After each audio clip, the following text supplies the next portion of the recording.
I wanted to welcome you all tonight, and I'm grateful that you joined us. And I'm more grateful to have Sarah Thomas here because she graciously agreed to accept our invitation to speak about her a few things, her determination in reaching her goals and her breast cancer diagnosis and treatment and life lessons she's learned along the way.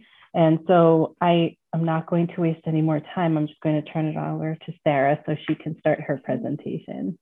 Excellent. Thanks. Thank you for coming. Yeah, I'm pretty excited. So I've got a presentation here. So let's get it up so you guys can see it. Hopefully it still works. Does that look good, you guys? It's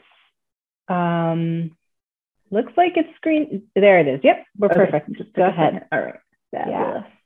Great. Okay, I was telling Tina, this is my first time to run through this one, so you guys will have to give me some feedback on it. I hit the marker. I love it. I love it. Thank you. Yeah. Okay. So hang on, I got something in my way here. Perfect. Okay, so I'm really excited to chat. I've been looking forward to this for several weeks now, so I'm super excited to be here this evening, and I'm feeling pretty lucky that I get to share my story.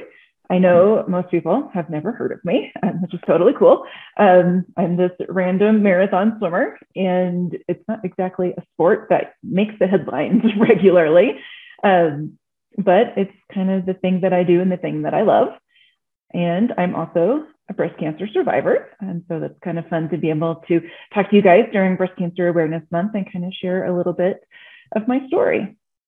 I have attended a lot of keynotes over the years. I have a full-time job, and it seems like every company that I've ever been with pulls me in for, or not me, but pulls us in to listen to some keynotes.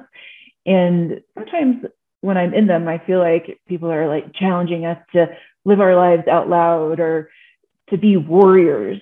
And if I'm being honest, that's not exactly my style. I'm just a self-loving introvert, and I hated being told during my cancer diagnosis and treatment that I had to fight like a girl and battle. I hated that kind of language. And so when I think about my life and kind of messages that I want to portray, I've got dreams that I want to accomplish. I know that you guys do too. I'm not really inspired by being told I need to be a gladiator or, kind of pushed in that way. We all have goals. We all maybe want to change the world or just look back at the end of our lives and say, yeah, we did a good job. So for me, no matter what that target is, I don't think we get there by pounding on our chests. We get to the finish line by putting one foot in front of the other, doing the work, dealing with the challenges and struggles of everyday life as it comes. So I don't have any secrets. I definitely don't have a magic formula for achieving greatness. But I do think I live my life and go after my dreams in a really authentic way. And I do that by practicing the joy of resilience. So let's see if I can get this to change. There we go. So just before I get into it too much, since I'm probably a stranger, I wanted to tell you a little bit more about myself. And so I grew up in Texas. I started swimming on a year-round swim team when I was 10 years old. I think I started begging for it around 7. It took a couple years before my mom gave in, and I just loved it. It was just one of those things that it spoke to me. And so when I was in 5th grade, we had morning swim practices. And for Christmas that year, my mom got me an alarm clock. Seriously. And I was excited about this. She told me if I wanted to get up and go to morning practices, I had to set my alarm, get up, wake her up, and she would take me. So I know that's not exactly normal, but I was already doing my thing at the ripe old age of 10. I know I skipped a few early mornings here and there. They were not then, nor are they now, my thing. But by and large, from a young age, I knew that I loved swimming and dogs. Got to throw that in there too. I did swim in high school in Texas, and it's a super competitive swimming state. So I was, mid-range swimmer. I walked on to the swim team at the University of Connecticut, and really from a pretty young age, we knew that I was never going to be an Olympian, but the idea of quitting swimming seemed unbearable. So I stuck with it, even though there were no records next to my name. I did swim all 4 years at UConn. I graduated in 2004 and moved to Denver for grad school. And once I kind of got through the school piece, I tried other sports, not a runner. Cycling is dangerous for me. So I kind of fell back into swimming and I joined an adult swim team. And my friends on the swim team really encouraged me to try an open water race. Took me a couple of years to get up the courage for it, but I did my very first open water marathon swim, which was a 10K in a reservoir near Fort Collins. And to say I fell in love with it was an understatement.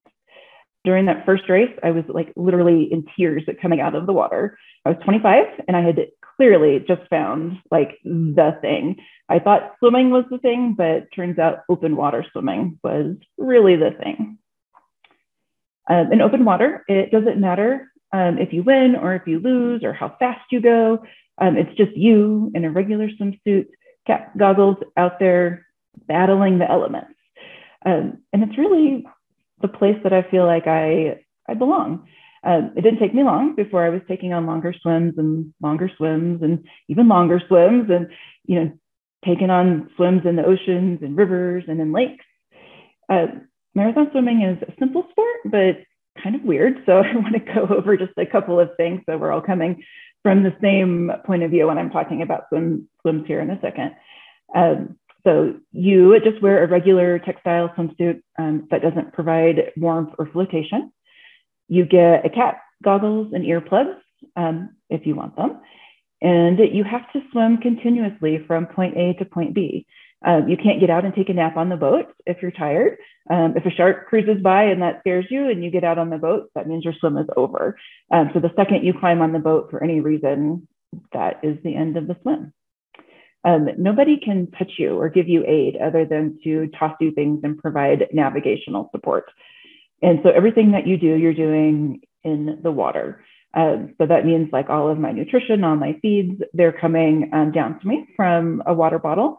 And my team throws it to me on a rope. You can kind of see that in the picture here. And we do that every 30 minutes. So they toss me water bottle. It has about 8 ounces of a carbohydrate and an electrolyte mix. I drop the bottle and then keep swimming. And it takes about 15 seconds or so. If you do need a break, you can tread water, but for the entire duration of the swim, you have to be under your own power, moving forward with just your arms and your legs to get there. And I had to count the other day, but I've done something like 40 official marathon swims over the distance of a 10K. And I loved pretty much all of them. Not every single moment has been fun, but each one is an adventure. So just a couple of weeks ago, I was actually doing a long swim in Monterey Bay. Here's a map for you. It's only been done 9 times, and I was aiming to be the 10th. That swim is listed as one of the toughest 13 marathon swims you can do. A 25-mile swim across a bay just south of San Francisco. The water is in the mid-50s, so it's pretty chilly. And the swim starts usually around 8 o'clock at night. And there's a lot of sea life hanging out, sharks, whales, jellyfish, the regulars. Now, I've done several swims, 50 miles, 80 miles, 100 miles. The longest I've ever spent in the water without a break is 67 hours. So this 25-mile swim should have been pretty straightforward. The forecast was good. I trained for cold. I was mentally prepared to get stung by jellyfish. And so when I started off, I was nervous, because you always are at the beginning of the swim, but I was still confident. The swim shouldn't have been a huge deal. And then a few hours into the swim, the wind picked up and I got really motion sick from swimming in the dark with no point of reference other than my support boat, which was being tossed around in the waves like a little toy. It was not pretty, and it was definitely not a good time. People often ask what I think about when I swim. So generally, it's a hodgepodge of things, from song lyrics or solving the mysteries of life. Apparently, the night in Monterey Bay, while throwing up and shaking in misery, was a mystery solving night. And so, in the middle of all of that, I started to ask some questions. What makes people push through when it's hard? I've seen people who just throw in the towel and give up when I know that they had more to give. Now, I'm not talking about forcing yourself to push through when there's an injury or when you're hypothermic or something like that, because that would be dumb. But when things are tough, why do some people seem to just keep going when others simply can't or won't? Is it grit and determination? Is that something we're born with, or is it something that we can learn? Or is it just a matter of knowing your why and pushing through because you want it so much? I admit to having a very healthy dose of innate stubbornness. I mean, because really seriously, what 10-year-old wakes her mom up at 5 a.m. to go for a swim practice before school?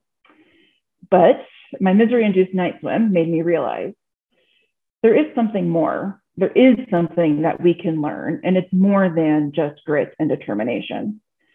It's how do you bounce back in the face of adversity? How do you work your way around a problem? How do you take the punches that life inevitably throws at you?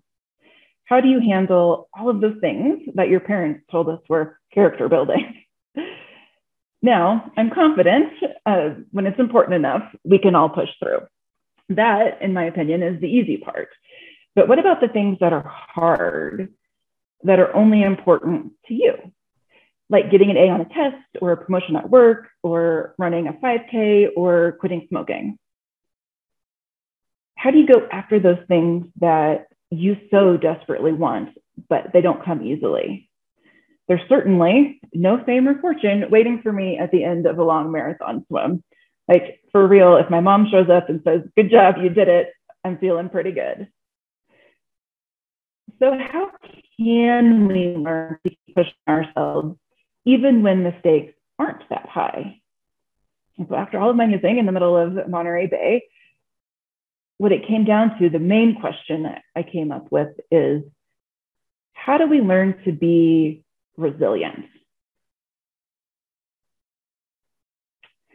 So my first marathon swim that I mentioned a moment ago took place in 2007.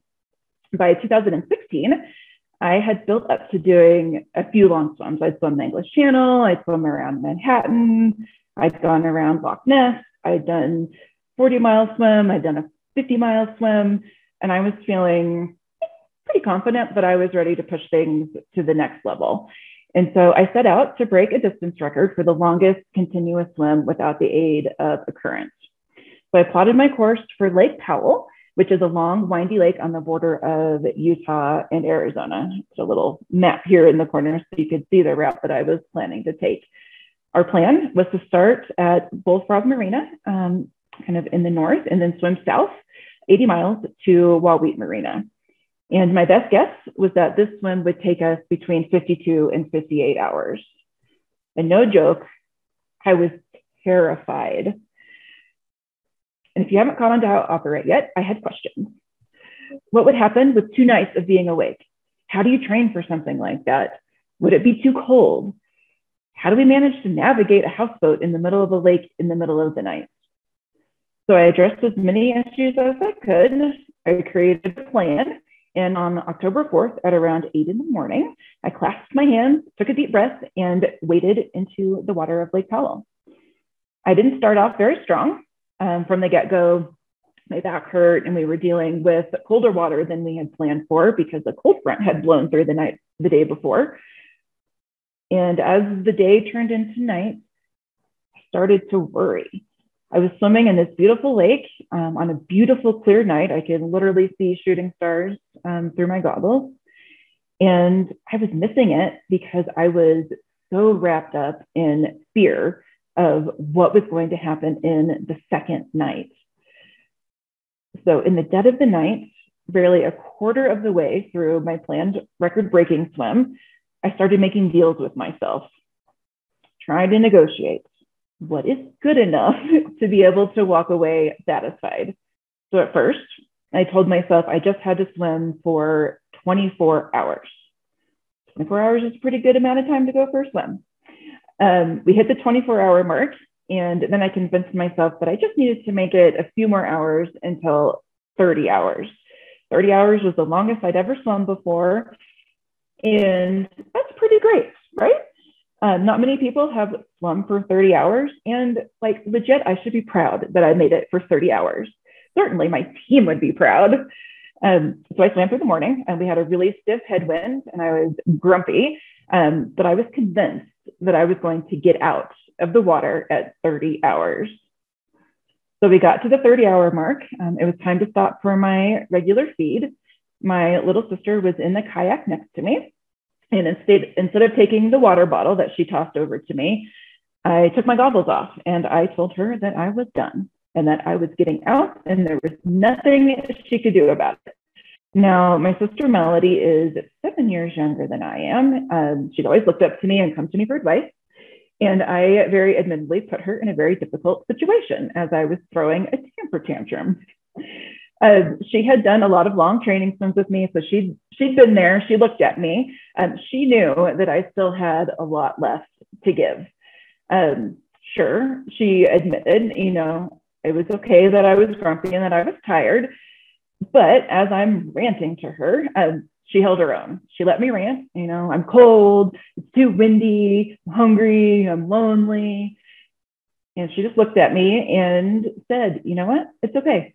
Just swim another 30 minutes, make it to your next feed, and we can reevaluate. It did take some convincing, but finally I put my goggles on and started swimming for just another 30 minutes. That's what I told her. I'm just going to swim another half an hour. She was smart. She paddled back to our houseboat and switched out with my husband and sent him out to talk to me. So we're getting to the next 30 minutes and I see him coming out in the kayak. And I'm thinking, uh-oh, I might be in trouble here.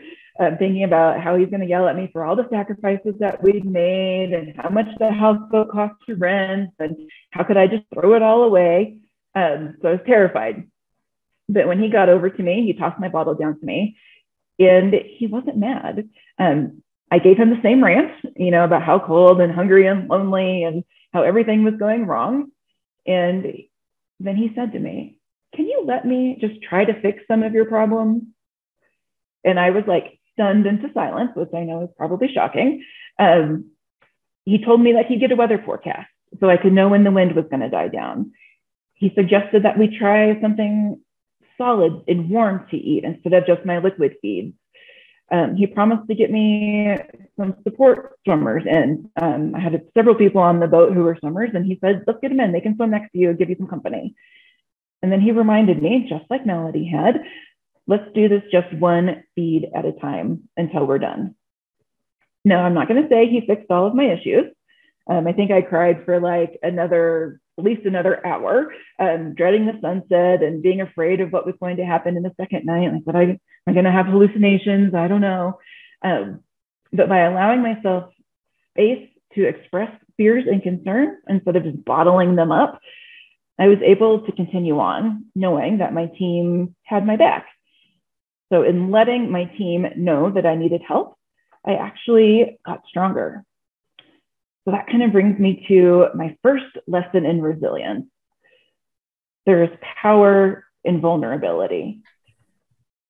Give things to your team, let them know that you're not okay, and let them support you when you need it. And wouldn't you know it, with my team focused on my needs, we pulled together and I made it through that second night. It was hard and it was long, but I didn't feel so alone knowing that my team was really rallying behind me. I focused on the bite-sized pieces, not the idea that I still had to swim a whole nother 30 hours, and things seemed more manageable. You can always swim another half an hour, right? So when the sun came up at the start of the third day, well, I knew we had a long way left to go. I stopped, I grinned up at my crew, and I said, now I know we're going to do this. And then after 56 hours and 80 miles of nonstop swimming, I walked out on the boat ramp with my arms over my head. I did a little hop and we did it. So one of the things I'm often asked about is about the training. I literally did a jump for joy at the end of Lake Powell. So clearly I was doing something right. So now people always want to know, like, how long do you train? How far? Where at? You know, do you do open water? You do the pool? They really want to model their training after what I'm doing. Colorado is landlocked. We don't have a lot of water here. And so it is kind of strange. People are curious, like, how do you figure it out when there's not a lot of ocean next to you? So I spend a lot of time in the pool, bouncing back and forth in small ponds. Scheduling training is hard, and most of the time I'm alone when I do it. It is a lot of time away from my family and my friends, and it is a balancing act with my full-time job. But what it comes down to is I love it. I've always loved training, the planning, the routine, the process. When I'm in the water, it's truly my happy place. It's where I do my thinking, my processing, where I give myself a chance to reset mentally. As I've gotten older, especially after dealing with my cancer diagnosis, I found that I am more and more grateful. So sure, I hate an overly hot 2-chlorinated swimming pool in December, but it sure beats the alternative. And deep down, I always seem to remember how much I love doing this sport. It's what I train for. There is sacrifice, there's hard work, but in the end, simply and purely, I love being in the water. And I really hope that everyone can find that one thing in their life that brings you the level of joy that I get from swimming in a beautiful lake. And that brings me to my second lesson in resilience: cultivating joy. I will be the first to admit that I am not happy all the time, and that's okay. But process your emotions, deal with them in the best way that you can, whatever that looks like, and then get back to doing what you love. Hitting pause is always okay, but don't let anything steal your joy. So I was diagnosed with stage 2 triple negative breast cancer in November of 2017. I was 35 years old. The diagnosis came just about a year after my Lake Powell swim. And about 3 months after I'd completed another record-breaking swim in Lake Champlain, and where I swam 100 miles nonstop. I was feeling on top of the world when I got my diagnosis. I had finally become comfortable in my own skin. I wasn't worried about my weight. I was looking forward to my upcoming English Channel 4-way swim, which was scheduled for 2019. I had big plans for 2018 to help prep for the 4-way. And I was like feeling pretty good. And then a doctor looked me in the eye and told me that I had cancer. And I came crashing down. It was tough, and it still is, to go from being an athlete who is in full control of my own body to being a cancer patient and being told what I can and can't do. So as part of my treatment, I went through 16 rounds of chemo over 5 months.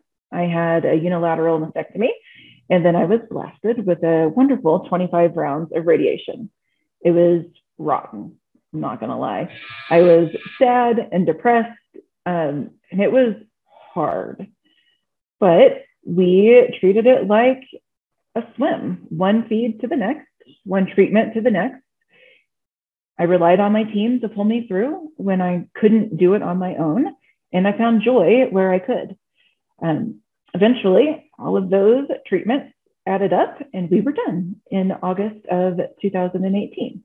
It was the longest marathon of my life, for sure. And just 2.5 weeks after treatment ended, I celebrated by going back to the site of the first open water race I've ever done, and we finished it. It was my slowest time on the course. I didn't even come close to winning, but I didn't care. My husband was next to me in the kayak, and we were celebrating. I was done with treatment and ready to rebuild. Throughout the treatment, I had held on to my goal of swimming the English Channel 4 times. I booked it before my diagnosis, and I didn't want to let go. It seemed kind of unlikely at times in those dark moments that we would get there, And I definitely got weird looks from my doctors when I'd be like, okay, yeah, that's fine. We got to do a mastectomy. But how will an implant affect my ability to swim 80 miles in the future? They don't know what to tell you when you ask that question. But we got everyone on board and we plowed ahead. My first task post-treatment was to get ready to swim across the Cook Strait, which is the stretch of water between the two islands of New Zealand. We headed to New Zealand like almost exactly to the day 6 months after I had finished my treatment. I was terrified, and of course, the questions started. Would I still have what it takes? Could I still handle cold water? Would my body react the same way to my nutrition plan? Question after question after question rolled through my mind. I had trained the best that I could, but I was still slow, and rebuilding my strength was hard. Had I done enough? My post-cancer body was most definitely not the same. Could it still handle the stress of a marathon swim? So when I did a cannonball off of the support boat and kind of doggy paddled out to the start of the swim, I really had no idea what was going to happen. The start of any marathon swim is daunting, but this one was especially so. As I squealed at the rush of the cold water, I paused my mind for just a moment and told myself, this doesn't have to be perfect. Just go, have fun, have an adventure. I reminded myself that I had done my best, and my best had to be good enough. No swim is ever perfect, but it can still be beautiful. And the Cook Strait turned out to be a pretty wild ride. We had some really crazy gusts of wind that conflicted with the current. And when that happens, the waves kind of bunch up and get really tall. I was swallowing a ton of salt water. And then I immediately would throw it back up, which is great. Another swimmer had started at the same time as I did. She was younger and faster, and she quit at 12 hours. And knowing that she had gotten out, it kind of makes you think like, oh man, should I still be doing this? But just as I was questioning my resolve, this huge pod of dolphins appeared.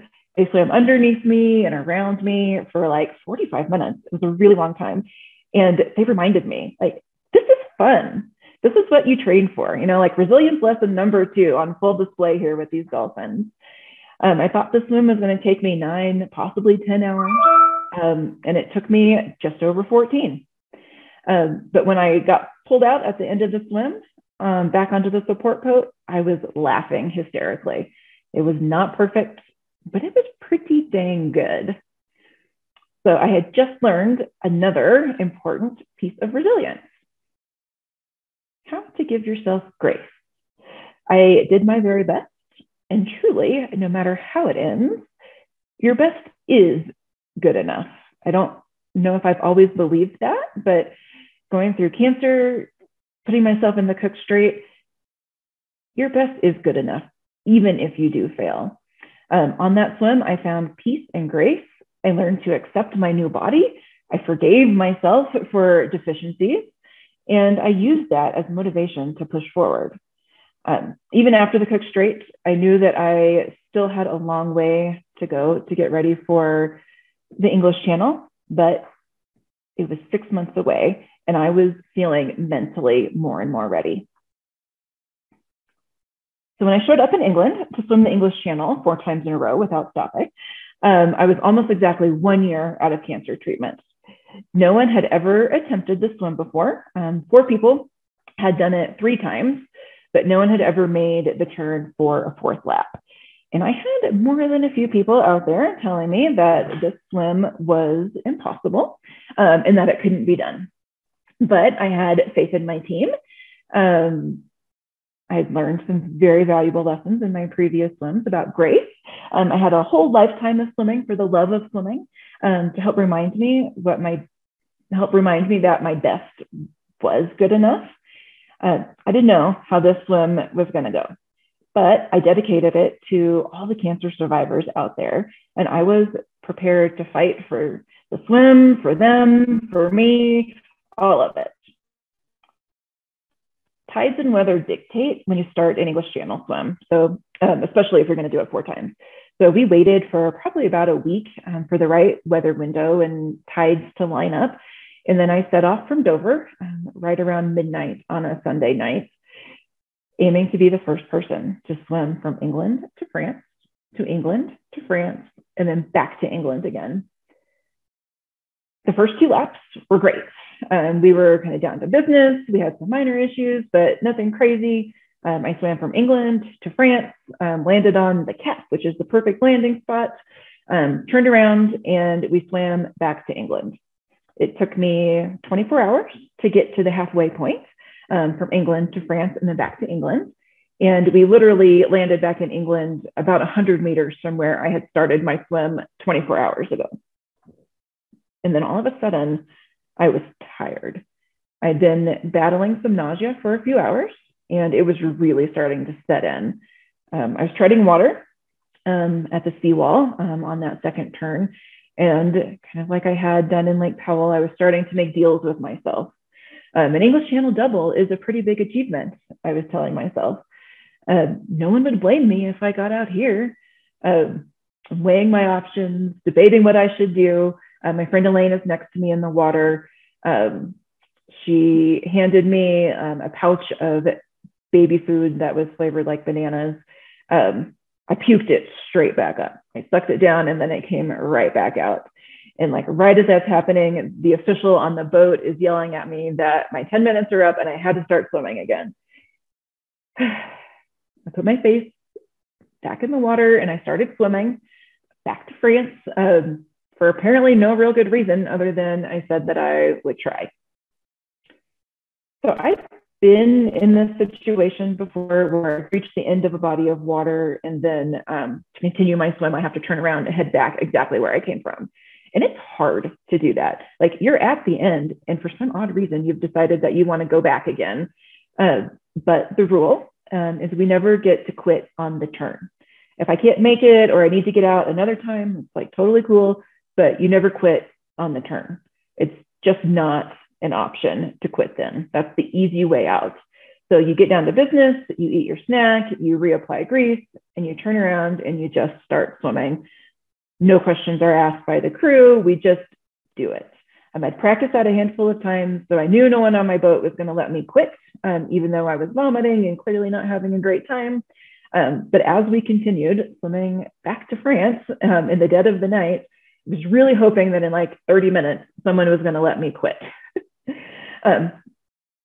They didn't. I was puking probably every half an hour for the next 6 hours, calling up to my crew saying, I'm not tough enough. I don't have what it takes. Remember, I said earlier that vulnerability is important, right? So I was modeling that in those moments, and we were taking things 30 minutes at a time. Me practicing vulnerability, working on my grace, desperately clinging to some sliver of joy, and fighting off every desire to climb onto the boat and wrap myself into a delightfully warm sleeping bag and take a nap all the way back home. Anything truly to stop the puking. And yet, at some point around 3 or 4 in the morning, my friend Elaine yelled down to me, "You are doing great. Just keep swimming until the sun comes up. Remember, we don't make decisions in the dark." And that was the reminder that I needed. I was miserable now, but it wouldn't last forever. And quitting isn't an option as long as my arms are still moving. So I swam through the rest of that night. And when the sun came up, I felt better. I nailed the third and final turn later that day and swam my way home to England into a third night and into a third sunrise. It took 54 hours and was not without other drama. But after that rough patch at the halfway mark, there was no further discussion of quitting. My arms kept turning until they pulled me out on the rocky beach. So now I'm back in Monterey Bay, where all of these questions about resilience started. When I was about 2 hours into my Monterey Bay swim, things were still going perfectly. And I had the audacity to think, I wonder what this swim will teach me. It was a bad choice. And then the wind picked up. I got stung by a few jellyfish, and all of a sudden it was midnight and I was puking my brains out, wondering how on earth I was going to make it to daylight and questioning all of my life choices. But I tapped into my reserve of experience and I did what I call a full systems check, starting from my head and working my way down to my toes and asking myself, are you okay? So are your arms okay? My back, my legs, my feet, my stomach? Am I hypothermic?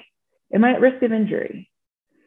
I did my systems check, and while I was definitely sick and not feeling super great, even I had to admit I was fine. And instead of focusing on how sick I was and how miserably the swim was going and how far off my goal time I was going to be, I focused on saying, I'm not great, but I'm okay. And it would have been easy to focus on the nausea, the wind, the waves, the jellyfish stings, the distance remaining in the swim, how long it was taking, how far off my pace I was going to be. But I didn't. I reverted to my previous lessons in resilience. When the whole thing is just too much, rely on your team and focus on those 30-minute feeds. Remember, you picked this. You love it. You're doing your best. And that is good enough. It is dark, but we don't make decisions in the dark. Don't quit now. And then I found one more lesson in resilience to add, a new lesson in my 40-second marathon swim. Instead of focusing on my misery, I was staying neutral, telling myself, this won't last forever. Remember, you may not be great, but you're okay. I'm not great, but I'm okay. This is hard, but I can do hard things. I've done that before. The facts. And guess what? After 25 miles and 15 hours and 40 minutes, way longer than my goal time, by the way, I wobbled out of the ocean. Another swim complete. And a few new lessons to add to the bank. So when I think back on all of the things that I've done, I can honestly say the things that I am most proud of have been the ones that were the hardest. I got an A+ in calculus. I moved to a new city all alone. I broke a few records. I survived cancer. I swam the English Channel 4 times nonstop. I changed jobs. And I've wanted to quit. I pulled myself out of dark corners, sometimes alone or sometimes with the help of people around me. Both ways count, by the way. I pushed myself mentally and physically past where I thought possible. And I've come out on the other side stronger, happier, more joyful, and more forgiving of myself. And why do I do this? Time and time again. Why do I put myself through the cold, the jellyfish stings, the vomit, especially when a boat could have gotten me there much more quickly and comfortably?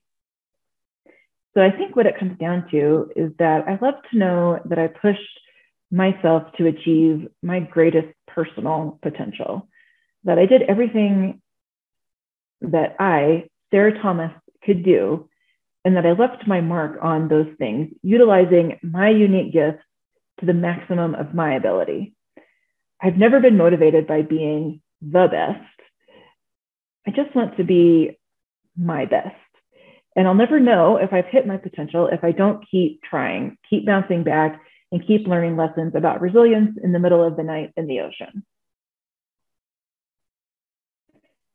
So before I sign off, my last questions for you.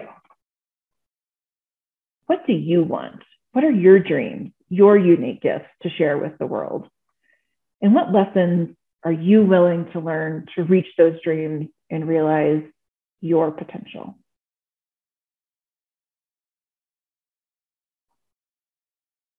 I don't know the answers to those questions, but that is the end of my presentation. And I would love to take questions from anyone that was listening in. That was amazing. Wow. And it hit home right now for me. I don't know, Lisa may know, because we're just going through so many struggles, and you just, for us, it's more of a, you know, I don't mean you're solo, but you're doing something, you have a team, and we have a team, but there's all these personalities, right? And so you struggle really hard to be the best that you can be and not let it just, I don't know, eat you up inside. Sure. Right. Yeah, go ahead, Lisa. I was just going to say, the funny thing about being surrounded by people is it's not necessarily people who want to see you succeed. like your situation, Sarah, where everybody's like, no, you really can't do this. Yeah. Well, I'm sure there's been points in time where they've like, okay, we're over this. It's been 3 days. Let's go home. So there's a little bit of that. Yeah. I have a couple of questions, if you don't mind. Yeah, please. So when you talk about being a marathon swimmer, is there like a minimum length that meets that criteria? And it sounds like sometimes you're swimming with other people, like a fun run. And then other times it's just you because it's something you've decided you want to do. Is that kind of how it goes? Yeah, it can be all things. So generally the accepted definition of a marathon swim is anything longer than a 10K. 6 miles or so or longer qualifies to be a marathon swim. Sometimes I like to say that I'm an ultra marathon swimmer because I've done swims that are like way longer than 20 miles. Like the English Channel one way is a 20-mile swim. Catalina is like a 20-mile swim. So some of like the standard swims are like that 20-mile range. So when you start getting over 20 miles, there's fewer and fewer people who want to do that. And then, there are races out there. So like there's lots and lots of 5K, 10K races that people do. There's this swim I love to do in North Dakota. It's like a 36-mile down a river in North Dakota. And it's a race, and you've got like 20 people all racing. Generally, like a lot of the swims that I'm doing, I think the ones that I mentioned here, they were all solo swims. Like I wanted to do them. Some of them I created on my own. Other ones are more established routes. But I do swim like alone most of the time. How many people swim, the lengths that you do? Are there a lot of people doing that? No. Like no one has like my 80-mile swimming lake, Powell, no one has swum further than 80 miles. And I've done that a couple of times now. There's not a lot of people. There's a handful that are like in that 50-mile range, but there's only a couple who are like even kind of bumping up more than 50 miles. Uh-huh. So, and no one's come close to the 100 miles yet, which I'm still hanging on to that one. So you mentioned, every time you do a swim like this, you have a boat. Is that how it works? And there are people on there that guide you? Yes. Okay. Yes. Usually like sometimes on like the shorter ones, they'll just like send you around some buoys and you kind of guide yourself. But generally I've got at least a kayaker next to me. In the really long stuff, you've got like another support boat of people. On the really long swims, I usually there's probably about 10 total because you need people to drive the boat. You need people to observe it to make sure that you're following all the rules. And then you need people to like look after you or pace swim and all of that. So I would say on the super long ones, 10 people is probably about the average. Who officiates? Is there like a group of official people that like you contract with them to come and join you on a swim, or can your own team do that? Yeah, it depends on the swim. So like the English Channel, there's 2 organizations that exist there. So if you want to swim the English Channel, you have to go through one of those 2 organizations. And you basically fill out their forms and say that you're going to swim, and they coordinate with the boat pilot. And then they send a certified official to come and watch that swim. Like on my Lake Powell swim, that's not like a swim that anyone has done before. And so when I did it, I just tapped into 2 of my like experienced friends basically and asked them to observe it. Now they're supposed to be neutral, right? So they're not like helping with the swim. They're just there taking notes and observing. So it just depends on the situation, but there are lots of organizations that just depending on the body of water, there's one for Catalina, there's one for like Lake Tahoe. So a lot of places where there's common swims, there's an organization that handles the observers and the officials. Mm-hmm. So I have to know, you said it's grease. What do you wear all over your body when you swim? It is Decedent, so diaper rash cream. Oh, really? No way. Yep, it is. It has zinc in it. Yep. It's pretty water repellent. So yeah, it's really nasty. For places that like chafe, like my swimsuit line, I put lanolin on that and just like slop it on like in my armpits, and it's so gross. It's like the smell of all of that stuff. I'm just like, didn't Gertrude Ederle like use like lard or something? I think like so. straight up lanolin or animal lard, fat. I think. Yeah. They used to think that stuff provided you with warmth. The general understanding now is that it doesn't actually do that, but it does prevent chafing. And chafing is really miserable. I think if you get like a cut in your armpit and you're taking, I take 60 strokes a minute. So, rubbing that 60 times in a minute for 50 hours is not pleasant. So that's amazing. Can the map that you put up of the four-way across the English Channel, can you explain the difference? I assume those red lines were the different routes that you took. Yeah. Let me. So is somebody allowed to guide you, or do you have to figure it out on your own where you're headed? Yeah, they guide you. And that's why like the English Channel boat guys, they charge a lot of money because they're really experienced. Where is that map? I went too far. There it is. So they know the water. So yeah, when you're in stuff like that, you are just following the boat because they have some understanding as to like what the tides and currents are going to do. Oh, okay. So like we did this English Channel swim on what is called a spring tide. And so I don't know how familiar normal people are with tides, but there's neap tides and spring tides. Neap tides, the water doesn't move a lot, and the spring tide, it moves a lot more. And so we did this swim on a pretty strong spring tide, which is why there's so much variation, why it's so like curvy. It's because the water was really pushing.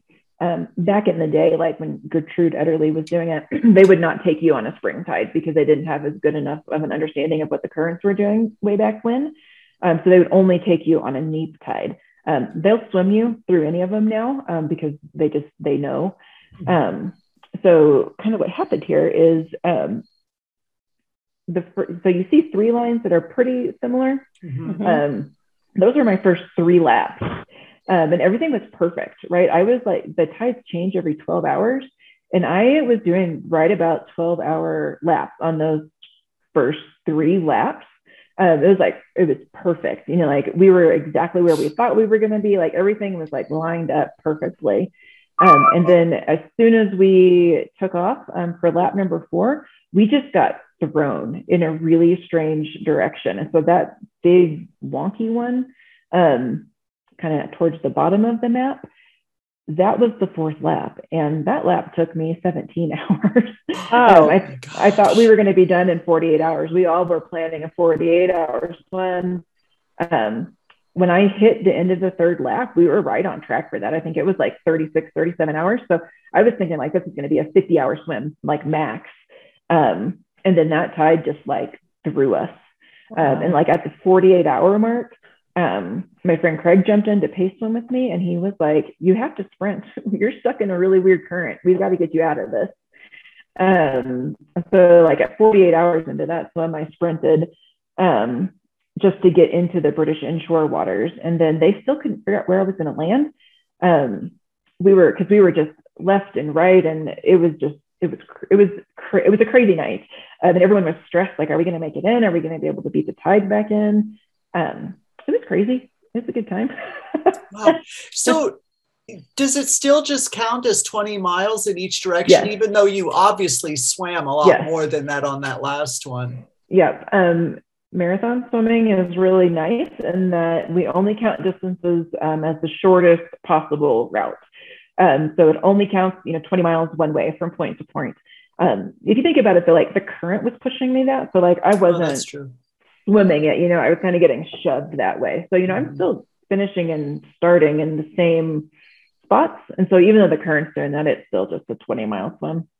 I think the official distance is maybe 120 if you add it all up, but I'm sticking with 84 miles. That's amazing. Jane, I don't mean to monopolize the discussion. I thought, oh, it's amazing. So what makes you throw up? Is it swallowing too much water? Yeah, I'm trying to figure that out. I never threw up on a swim until I was in the Cook Strait, so I don't know if it's a cancer thing. The Cook Strait definitely was swallowing salt water, because as soon as I puked it back up, I was fine. But the throwing up in the English Channel and then again in Monterey, I had another swim in there too. I swam between Molokai Island and Oahu in Hawaii in February. And that was an overnight swim as well. And I also puked the whole way across that one.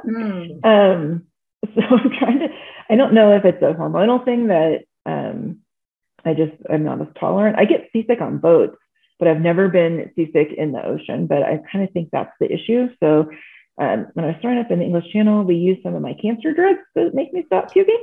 Interesting. So I need to get my hands on some more of those, I think, to see what we can do. It's a high price to pay for those drugs. Right. Yes. How about the boats? I lived in England for a few months. I've gone across twice, and there's an awful lot of activity. Yeah, that is a good question. I was really enjoying it because, like you can kind of tell where you're at in the English Channel based off of the way the boats are going. So if they're going one direction, you kind of know that you're in the British shipping lane, and when they're going the other direction, you're in the French shipping lane. Okay. And we had a busy day. There was quite a lot of boats, so I was really enjoying watching them. And it was just kind of something to see, because there's somewhere around Manhattan, there's a million things to see, and all the buildings and bridges. In the English Channel, there's a whole lot of nothing. So yeah, but I was actually crewing a swim this past summer for a friend, and we were in the middle of the English Channel. And obviously the bigger the boat, they have the right of way. But I was just like, it was so cool, because the boat captain gets on and he starts talking to the British Coast Guard. And he's like, we're a cross-channel swimmer. We've got a swimmer in the water, and these boats need to make way. And we could see these like 3 huge tanker ships coming at us, and the Coast Guard, and then we could hear the Coast Guard get on and like talk to those big tanker ship boat captains. And we watched them like just part around us and make way for us. It was so cool. And I'm told, because on my last lap that was going so crazy, I didn't see any boats. I didn't see a single one. And apparently my boat captain got on the radio and said, we have a swimmer doing a 4-way, get away. And they did. All of the tanker ships cleared out of the way on the last lap. That's amazing. Yeah, it was pretty neat. But they do that for all of, I watched it happen. It's really cool that they'll move out of the way for us. So pretty neat. Now, cool. Is there a museum in Dover in the English side? Is there a museum about the different swimmers that have crossed it? Or I think that there is. I haven't been. Well, you're part of it. Yeah, I know. It's kind of neat. But yeah, there's a lot. It's neat. Like if you ever find yourself in the south of England, Dover is fun for about a day. But there is like a lot of stuff that like channel swimming history and statues and things like that, which is pretty neat to take it all in. I'm eating supper, so I apologize for eating it down. Oh, it was just fascinating, and certainly just your inspiration for all cancer folks, but certainly breast cancer. Goodness, I mean, just the use of the arms, the old information that was given people. Don't use your arms, you'll get lymphedema, Yes. That's what I asked a lot of questions about lymphedema. I actually do have mild lymphedema. And it is like a major concern. Like it could get bad, and no one could really tell me if swimming was going to make it worse or better, because they do kind of still tell you like the repetitive arm motion is not great. But no one could tell me if like swimming is good or bad for it. And so far I've been kind of lucky that it's been mild, and my PT can kind of help me work some of it out. I wear a sleeve when I fly, just to keep everything moving the way that it should. So it's definitely a concern. I had lymph nodes out, so it's like an extra concern. And then we radiated it all. So I have all the risk factors for it. So far I've been pretty lucky there. Maybe those jellyfish bites are like the shark cartilage. Maybe that's helpful. Who knows? Right? Who knows? Do you work with anybody who's learning from you about what it's like to do this kind of extreme exercise after breast cancer? No one seems like, from the medical world, no one seems like all that interested in me. Like, swimmers want to talk to me and all that, but my isn't that too neat. bad? Because I mean, that's just a closed. It is. Yes. Isn't that? Yeah. That's I don't really. Most people don't really want to know this level of detail, but I did my the 4-way with my tissue expander in, so I didn't have a real implant in yet. And those are like really hard. They don't move a lot. You know, it's made so they can like expand it as large as it goes. But I didn't have time between like the end of radiation. They want you to wait like 3 or 4 months, but like Cook Strait was 6 months. And so I didn't have time to be out of the water. And then I didn't have time in training between Cook Strait and the English Channel to take it out. And so we left it in for, it was like almost 1.5 years. And my surgeon was like, I do not know how you just did that. He's like, I get women in here who like can't move. They won't get off the couch when they've got their tissue expander in. And you just swim the English Channel 4 times. They're like, we have no idea how that was even possible. So I don't know if I have no idea how it was possible, but everyone in the medical world that I say that I did that with my expander, and they're like, what?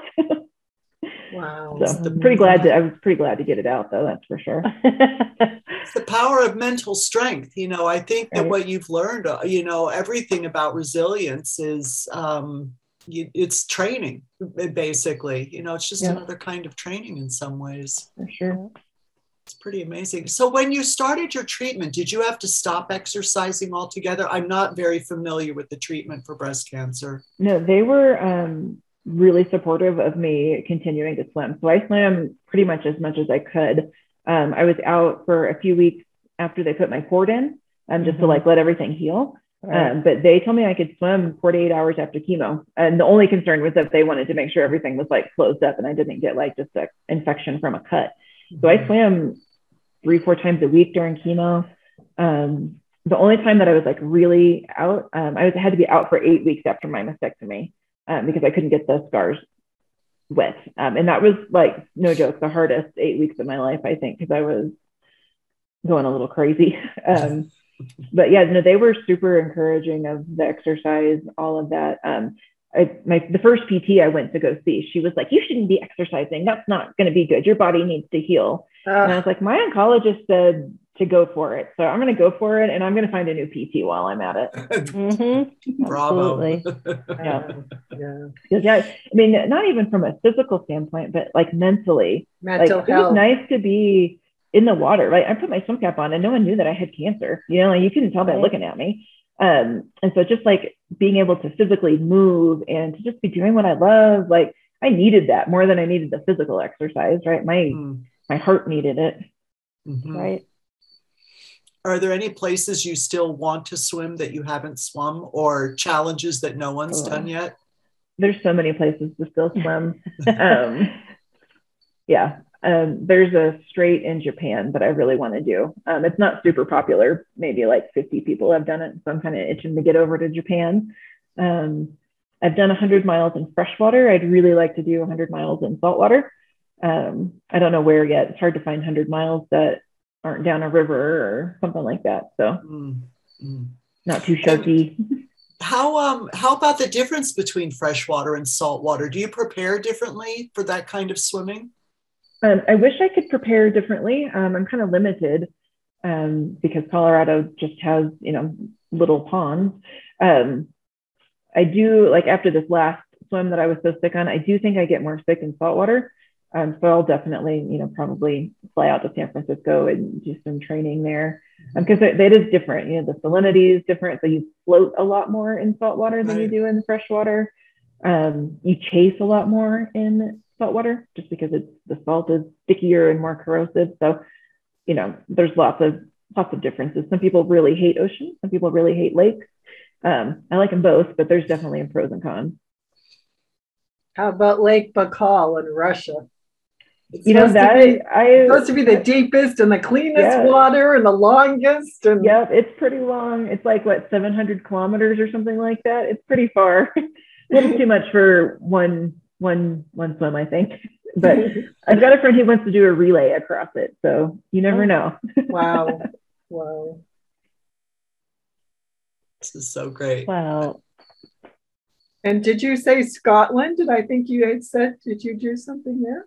Yeah, I swam across Loch Ness in Scotland. I think I was like the second American to do that one because it's cold. It was like, 52, 53, something like that. So it's pretty chilly. I was just going to ask, is that about the lowest you can go for temperature? It depends on for how long. Like I've done an ice mile, which 1 mile in under, under 38 degrees. So I've done that, but that takes 30 minutes. And it's pretty painful. Somewhere around 50 is probably the limit for what I could do for an extended amount of time. What about in the other direction? Like what is too warm for a long swim? I have a harder time with heat than I do cold. Like swimming pools are like 80 degrees and I about die in swimming pools. When I swam across the Molokai Channel in February in Hawaii, it was 72.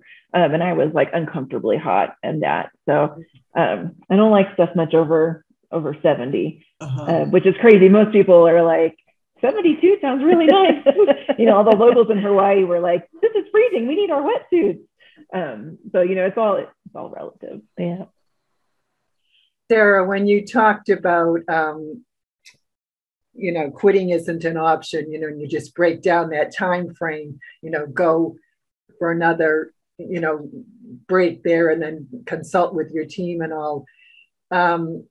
Did you have an opportunity at all?